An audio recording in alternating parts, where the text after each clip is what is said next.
We first see a young man named Joon-woo at the start of the movie. He lives with his parents and sister. He used to spend all of his time playing live video games with his friends. He was obsessed with the PUBG video game.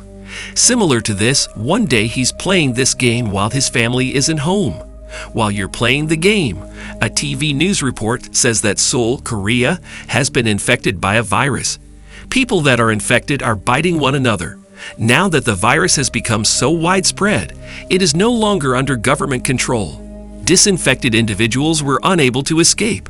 He hears this, looks out from the balcony of his flat, and notices that people are brutally biting one another. Seeing this situation, he gets nervous. In fact, this was zombie virus, due to which infected people were becoming zombies. When he comes to his flat, one of his neighbors forcefully enters his house. He seeks permission from Joon-woo to use his washroom, but then Joon sees ANELS. Infected people exhibit cannibalistic behavior, their skin turns white, and their eyes turn red. With this, his neighbor converts into a zombie, but Joon-woo manages to get him out of the house and hurriedly closes the door. Joon's family send a message to him that if he's alright, and also stay alive. He writes alive on a sticky note and sticks it to a picture of his parents. He isolates himself in his flat and uses this as inspiration. He uses the refrigerator as a wall to keep zombies away from him. He publishes a note about stay alive on social media. He does this to ask for assistance. Because zombies were infected in the region where he lived, no one comes to his help.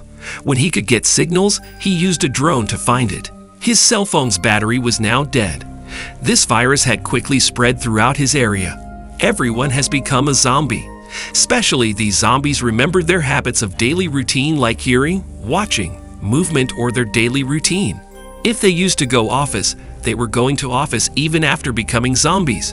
Hearing this, it looked like a new concept in zombies.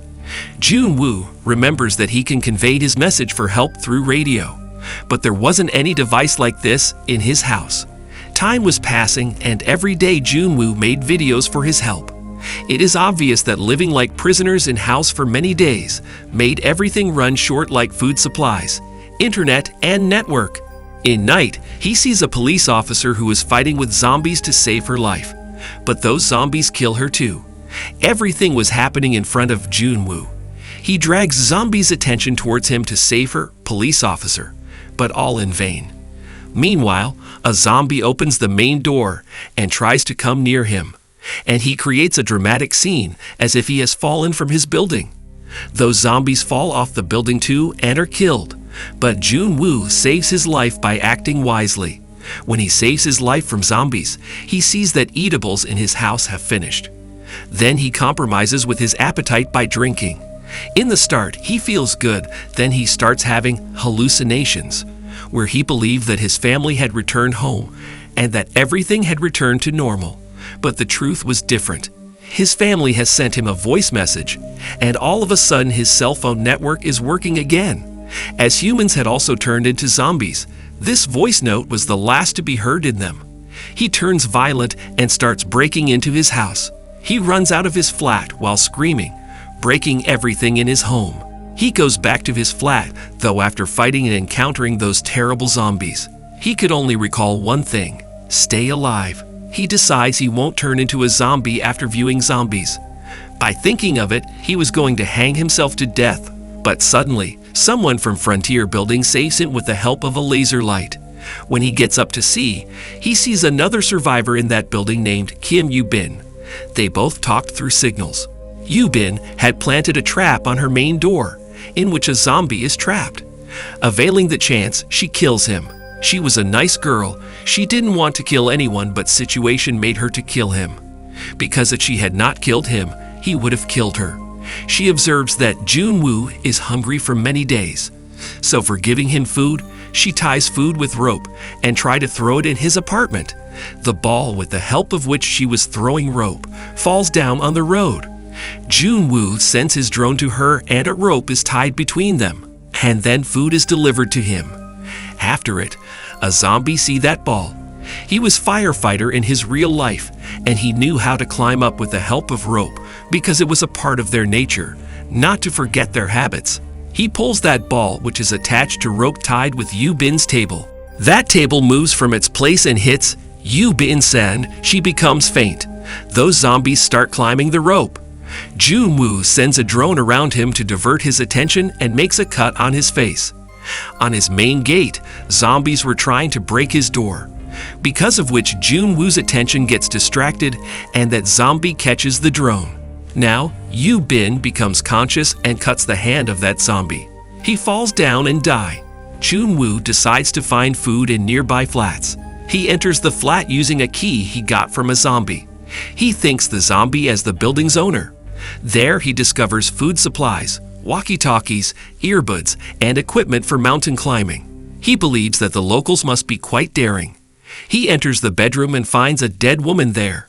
In the meantime, the owner of the infected house comes and attacks him, but somehow he manages to escape with his life. He wanted to use radio signals to spread a message, but radio was also out. Yoo-bin receives one walkie-talkie from him. They both continue to get along for several days. She reveals to Joon-woo her fear of heights. Here we realizes that having someone on your side is more necessary for human than having food, because living alone isn't free from damage sometime. For drinking water, they both used to place containers outside. After rain, these containers would become full with water. One day, a lot of zombies approached the apartment. Their movement felt like it was raining. In reality, this was the sound of running zombies. In Hustle, some things fall of the Yoo-bin's hands. By hearing this, all zombies start coming directly to her apartment. At the same time, Joon-woo calls through the landline number of his house to the house beside her, because of which all zombies go to other apartment, which means they had strong hearing ability. They both talk that if they stay here like this, they'll die one day. Yoo-bin tells Joon-woo that she has not seen any zombie on 8th floor of your building. She says that they have to go there to find some food to stay alive. They both fall to the ground, and a fierce battle ensues between them and the zombies. Somehow, they enter the lift after saving their lives after many difficulties. They get to the 8th floor, but the zombies don't leave them alone and follow them there. Then an unknown person comes and saves them from zombies. That man offers them food and water. Yoo-bin was doubtful about him from the start. Therefore, she doesn't eat food, but forcibly they had to eat that food. That man was really not a good person. He was deceiving them. He had mixed medicine in their food to make them unconscious. He ties them when they get faint. In fact, he was taking Yoo-bin as a food for her zombie wife. He throws her in his wife's room. Meanwhile, Joon-woo wakes up and points the gun toward him, but that man doesn't listen to him. Here, Yoo-bin acts wisely by covering that woman's face with cloth and pushes her to her husband. She bites her own husband. Yoo-bin kills them unwantedly. By hearing bullet sounds, all zombies move forward to this flat. Yoo-bin orders that Joon-woo shoot her, and afterwards they listen to the sound of a helicopter. After competing zombies for long, they both come to the roof of building. But alas, they don't see any helicopter there. They shoot other zombies with remaining bullets, and as well as pray for their life. Finally, helicopters approach them in real life. They save both of them by shooting the zombies. After leaving that place, signal restores, and they become happy after seeing messages of their friends. Both survivors upload their pictures on internet and tell their location. And with it, movie ends here.